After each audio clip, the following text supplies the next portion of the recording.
comme l'a dit M. Raphaël Badinga tout à l'heure, nous sommes venus cet après-midi encore, d'ailleurs depuis lundi, à New York, devant le siège de l'Amnesty International, pour dénoncer les violations des droits de l'homme. Cette mobilisation a continué ce vendredi d'ailleurs, et nous avons, à travers cette manifestation, envoyé, selon les procédures qui nous ont été proposées par l'Amnesty International, pour pouvoir nous rencontrer d'ici la semaine prochaine sur le cas du Gabon, sur les assassinats au Gabon, sur les enlèvements, sur les corps qui ont été incinérés, sur, comme vous le savez, il y a des disparitions d'hommes dans notre pays au lendemain de l'élection, du coup d'État en cours par Ali Bongo le 27 août dernier. Et il a fallu donc que nous continuons à nous mobiliser pour montrer justement à la communauté internationale, surtout à ces organisations de droits de l'homme, que le Gabon risque de se retrouver dans une guerre civile si ils ne prennent pas les mesures qu'il faut attendre. Et également, je voudrais aussi profiter de cette occasion pour parler des nouvelles qui nous parviennent un peu au Gabon concernant la chasse à l'homme.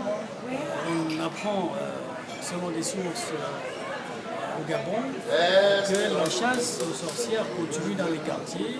Les mercenaires d'Ali Bongo continuent à aller assassiner nos compatriotes, à les kidnapper, à les amener dans des endroits perdus. Alors nous disons qu'il faut arrêter ça. Et aussi, ce phénomène, ces gens qui sont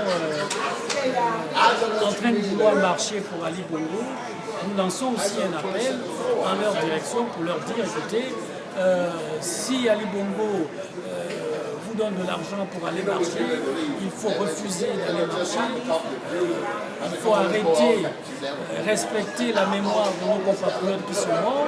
Également à Paris, des rumeurs qui nous parviennent à Paris que l'ambassadeur du Gabon à Paris se serait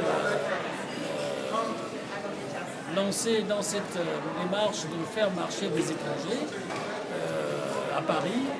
C'est ce que nous dénonçons et nous demandons à nos compatriotes qui sont en France de faire échec à cette démarche de M. Ngoyo Moussabou à Paris. C'est de la forfaiture. Alors il faut qu'il arrête ça et aussi demander aux étrangers qui sont au Gabon de se calmer, de ne pas s'interférer dans les affaires de notre pays.